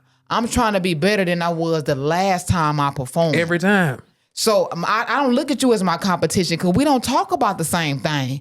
And the comedians that do the gatekeeping, they feel like, oh, I don't want this person to get. I see comedians that be funny as hell, and they'll pick comedians to go on a road with them that is horrible. And you be like, why would you put somebody on the stage that's horrible? Here's why I'm going to defend that. Here's why I'm Please, I want to hear this. I want to hear this. Please tell me. Here's why I'm going to defend it. My least favorite thing is an unbalanced comedy show. And I love my headliners. If you a headliner in this, I don't consider myself a headliner yet. I'm only 5 years in. I'm a funny nigga. You a headliner, bro. But I'm not no headliner yet. Yes, you are. I ain't no Stone Cold Killer. I can't kill for no hour straight. But you people that do this shit for real, and you know who I'm talking about because I know you. You people that kill like that, especially if you've been doing this for a long time, some days they feeling it, and some days they not feeling it. Or sometimes they know the feature that's in the city ain't shit. Like they're masters of building a show. They know this motherfucker didn't have all their money. They know they not finna give him 100%. I'm not finna bring a 100% opener. Not only that, I've seen vets tell me like, look, I take slaw niggas on the road because they need to see real comedy. And a dude from Atlanta told me that when I was first traveling, my first 2 years in Memphis, he was like, man, you funny than motherfucker. I was like, shit, you going on tour? You taking the nigga that went up there and he was slawing like motherfucker. He said, man, these niggas need that shit. He said, they need to see a nigga. They need to bomb in front of all these crowds and get talked bad about and get bullied in the car. My thing is, as a comic, it's more than just me. It's the show in general. I don't want to be on the stage with niggas that's bombing. I don't like that shit. Yeah, but you know some niggas relish in that. I don't like that. I want every nigga that go before me, after me to be hilarious because that motivates me. I love comedy so much that bothers me. It literally it's a scratch on my ass. I call that uphill comedy. It makes my ass itch if the comedy show is not funny. I don't want to be on it. I don't want to be on it. You ever be on a 4-person lineup or 4 or 5-person lineup and you go third and the first two niggas slawed out? Oh my God. And I gotta bring the audience. The audience just sat through 25 minutes of shit ass comedy. That is so rude to me. They paid to get in here. 9 times out of 10, they pay for parking. They pay 2 drinks minimum. Get them a fucking show. You can ask anybody who done ever seen me do comedy. If the comedians before me slawed out, what Lamont do? I start stretching. You got to. Like, you have no choice. I'm finna work. You have no choice. That's what I'm saying. Like, the game to me is so watered down. People just, I care about the asses in the seat. I care about the people that's laughing, bro. I don't care about the asses. It could be 3 people in the seats. I want them 3 people to laugh they ass off. Here's a question. So, famous comedians you would go open up for on the road now. That your dream list. Give me 5. You 5? Give me 5. Michael Kaya. Yes, that's good. Desi Banks. Corey Holcomb. Okay, yeah, you and Corey would be a good ass tour. Corey Holcomb. What's his name? Oh, he just did a shit. He did a show here? I smoke a lot of weed. Hannibal Hannibal Buress. Hannibal Buress, a legend. And the nigga Ali Sadiq. I'm not gonna lie. I'm that nigga. Every time Ali Sadiq come to Memphis, I'm in that nigga DMs. And I want to slide in David Lucas. I'm gonna slide Big in lip him. David Lucas. David Lucas with the red ass lips. Yes. I like David Lucas because they speak their mind. They speak how they feel. David Lucas is funny, and I'm not gonna say nothing to get on them niggas' bad side because they hanging out with the Illuminati now. That's a joke. No. Oh, okay. I'm like, for real? I just call Tony Hinchcliffe and them the Illuminati because they a bunch of weird ass white people that do cocaine. So you think people that's weird and do cocaine is Illuminati? They one step closer to me. What is Illuminati? How do you know when Illuminati approach you? It's just a thing. It's just the Illuminati is a fictitious name for any large cabal. Okay. It could be if it's 10 niggas and they all got $1 billion and they do cocaine, that's the Illuminati right now. They might not be the capital letters. They somebody Illuminati. They Illuminati. They controlling some shit. Hey, you funny as hell. That is true. I feel you on that. I feel you. Them white niggas be hopped up. All them niggas because I find y'all hilarious. Tom Segura, Burt Kreischer. What's the other nigga name that owns the club? What's the other dude? The young black dude that be on King Cam Tony. Patterson. Huh? Cam Patterson. Cam. I'm not retarded, but I like rocks. Man, he is hilarious. He's so funny. He is hilarious. But I can't. What? I can't. Something about and I that's something that's ingrained in me that I really have to let go. What? There's a point as a black comedian, and maybe some niggas don't feel this way, but I can tell when you laughing. I can tell when you laughing at what I'm saying, and I can tell when you laughing at me. Okay. And I get very touchy about that, especially like I'll be on a comedy show with a bunch of niggas, and there ain't nothing but white people in the crowd, and people go up there and they do nigga jokes the whole time. White people be dying laughing, and I'm just in the back like y'all laughing too motherfucking hard. So you don't cause see that's how I am when I feel like my audience is every culture but black, because black people are so homophobic. That's not true, bruh. No. I mean, not in comedy. What? Not in comedy. What? Not in comedy. Bro, yes, they are. Black people are homophobic, but they not. Black people, you gotta make it really funny. I was like, gay stand-up. It gotta be really funny. Gay black stand-up comedians are hilarious. But it gotta be really funny. You can't put a faggot on stage and make black people in front of black people. Put you with Basil on tour. Bet y'all make $1 million. Damn, Basil, no. Yes. Basil is funny. No, between us as comedians, Basil is funny. I done seen niggas with guns in the front row like, man, that gay nigga stupid as hell. They don't laugh because they feel like if I laugh, I'm gay.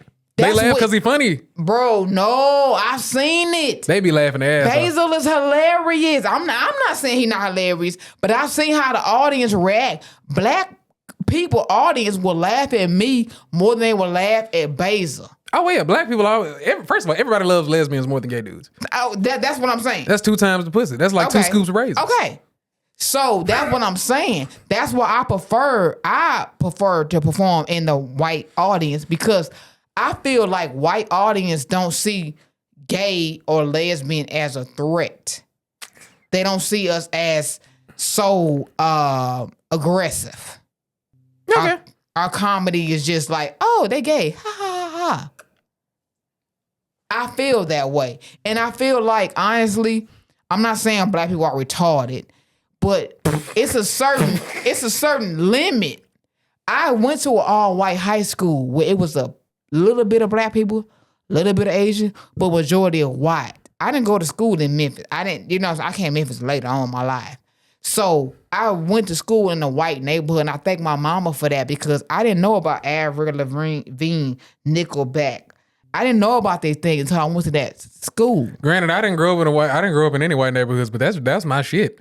Shout out to Nickelback. I love Nickelback. I don't mean to I like Nickelback. White people, I don't know when people decided Nickelback wasn't cool, but Nickelback, I ain't never heard a bad Nickelback song. Yeah, exactly. Let them come to me. Obviously, people like, oh, Nickelback they sucks. Say a hero Lord can save us. I'm not gonna land on the land. That's on the Spider-Man movie, They were man. like, Nickelback sucks. I bet you ain't never seen an empty Nickelback concert. Bro, at all. I love Nickelback. I see niggas hating on the internet but buying tickets later. Evanescence. Nigga, I love Evanescence. Nigga. Bring Me to Life. Come on, man. Bring Me to Life was a banger in the black community. I was walking home with 2 white kids. Nigga, we was singing Evanescence. Nigga. But we know black people are eclectic like that. We love everything. We do. Motherfuckers will hate us, but we love everything. We love. And that's the thing I want white people to understand. Like, just be cool with us and we gonna like the shit that y'all like, nigga. We already like all that shit. We already liking the shit, nigga. We the ones y'all to say, all right, nigga, you cool. We be cool. You play what's that goddamn play any song by Fleetwood Mac in front of niggas. Oh man, wait a minute, what? Bruh. Play time after time. Bon Jovi. Oh, Living on a Prayer by Bon Jovi. Come on, we love the white bangers. Come on, man. Nigga, I love the white bangers. Like, man, that's why But it's far and in between. It's so rare in the white community that it makes me uncomfortable. Like you run into one dude who be like, and they don't know when to drop it. Okay. Like you ever kicking it with your white homie that you just met, and then they just play some old school gangster rap music, and then they look at you like, yeah, and I'm like, you ruined it. You supposed to let Pandora shuffle it. My brother his wife is a white woman. He has a baby by her, biracial baby.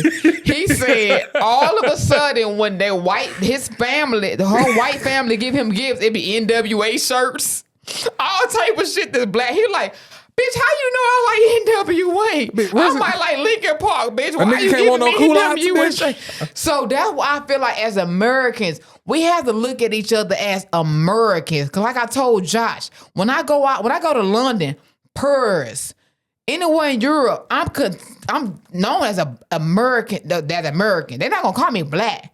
They're gonna say American girl. That American girl.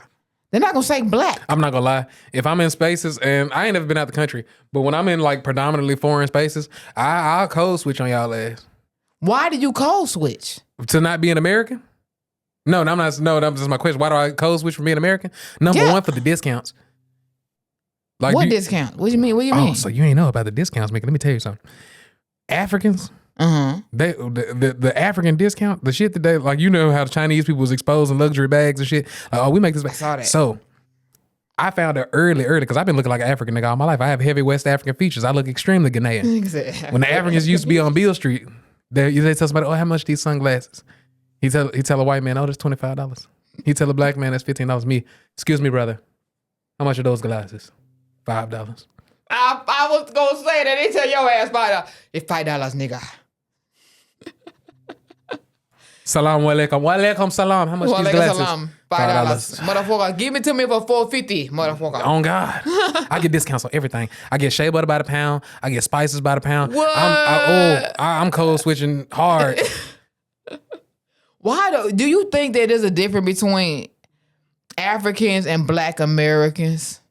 Just cultural differences. Culture difference. But do you feel like, in my opinion, they hit their kids, we hit our kids. I look at Africans like, why y'all didn't come and get us? If y'all knew we was over here held captive, why y'all didn't come and get us? They were conquered too. Africans like to feel like they not conquered. The average African's mind now is so Euro brainwashed. They don't even understand what original Africa was like. It's that crazy. And I spoke to somebody like this. Like, oh, we don't do that in Africa. I was like, nigga, you don't even know your own history. I had to pull out an African history book on the African. I was like, nigga, look at this. Damn. I was like, you stupid. You stupid. They was like, he was trying to explain to me why Africa was so misogynist. I was like, nigga, he was just like, a woman has never ran a country in Africa. I said, nigga, you stupid. Here, these are matriarchal societies. It is a woman in Africa. I don't know what country it is. There's been dozens of matriarchal societies in Africa. There's been so many things. I was like, nigga, you England got y'all so fucked up. You stop reading. But say it again. England. Say it again. Oh yeah, everybody know the British is the devil. Come on, man. I don't know about the devil. I want to say that. I say it. I'm glad that bitch dead. Damn. You heard it? Don't do that. I'm glad that bitch dead, and I can't wait for the king to die. No. I'm cursing your whole line. No. Finland, but England did have a big impact on. The British are evil. The British, yeah, they did. The British are evil. Not now. I fuck with y'all. I fuck with fish and chips and cricket and y'all ain't shit no more. But I'm talking about, y'all society has historically been the most evil one that I've come But is it across. their fault though? If I'm born and I'm taught the certain way, is it my fault that I'm taught a certain if way? anything, you could blame the early Catholic Church. It's a lot of things that's involved in that, but just for a period of 700 years, England just was fucking with everybody. Yeah, they were. It was longer than 700 years. I say 700 years. France too. Yeah, but the French now don't nobody respect them, and I feel like that's a good trade off. What? People shit on France all the time now. Now? My buddy moved to Paris. His first video when he moved to Paris was just like, y'all, Paris is dirty as fuck, and don't nobody want to talk about it. It smells like piss. There's rats everywhere. Damn. All these people musty. And I was just like, Oh, yeah, they don't wear deodorant out. I heard they don't have deodorant. They don't have Dove they have Secret. deodorant. They just don't wear it. Oh, damn. I knew it. And this is the most I met a dude who was from Paris. His name was Louis. Very stereotypical French teenager. Musty and all hell. Now, you cool, but you musty. He was wearing sweatpants in the southern summer. Ooh, I know he was musty. Smell like jalapenos underneath his armpits. Oh, nigga, vinegary. You don't even. Lord. But do you have any other projects to plug? Any projects? Right now, like I say, I'm focused on my podcast, Behind the Lab podcast, and my hour comedy special. I feel like, honestly, I'm gonna be real. My first hour comedy special, I don't think it was as a success. I don't feel like it was. One main reason is because I was under the impression when I do TV shows or TV comedy shows, I'm expecting the producers to have the audience there. Mm-hmm. When I did Funny AF, shout out to Funny AF, they were on I forgot what MTV. I don't know what it was. But Funny AF, I did season 2 of Funny AF. Mm-hmm. They had an audience there. I was under the impression that Comedy Dynamics would have an audience there. Because you calling me. You hitting me up for a show. So that goes to, it's a big debate online about should comedians be the one promoting the show and bringing people in, or should producers bring the one? We can promote the show, but if you book comedian, and I argue this all the time, every time promoters complain like, oh, you don't have a draw. I only want comedians who are a draw. If the comedian has to have all the fans, if the comedian is the one with all the fans that bring all the people, that's diminishing your worth as a promoter. We might as well book our own events. Nigga, if I had 1 million followers or 50,000 followers, what do I need you for? You're booking me. I'm a professional stand-up comedian. You book me like you book a plumber, nigga. You need a nigga to fix a stove, or you need a nigga to tell jokes, that's what I do. If you need, like, Curtis Givens will have an event and won't tell you who performing at that bitch. Why? Because Curtis Givens shit be lit. That's a promoter. You right. See, and I say that on the flyer, it should be the headliner. Don't show nobody else. Cynthia Daniels. Shout out to Cynthia Daniels and Curtis Givens. They have events, and their name as promoters in this city stand alone. You don't have to have no details. Exactly. Curtis Givens having an all-white affair. Like Don't Tell Comedy. You don't know who performing on that show, but when you...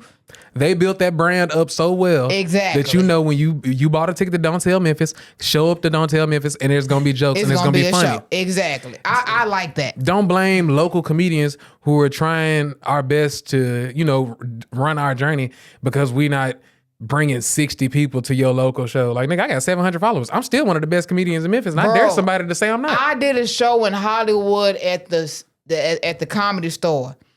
The dude told me you have to have 5 comedians perform. You have to have 5 comedians. You have to have 5 people show up to guests see you. Yeah. To see you. The people that I had coming to see me were coming from San Diego.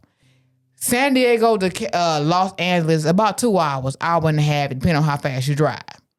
I told him, I said, hey, my people are close. They're on the way. He said, well, you're going to have to go last because, they're not here yet. I said, okay. My people came. I went last. The audience, when I got done performing, I said, that's my time. They said, oh.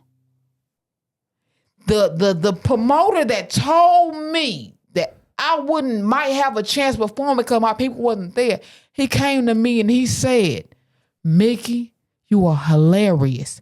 I have a comedy tour going on. I want you on.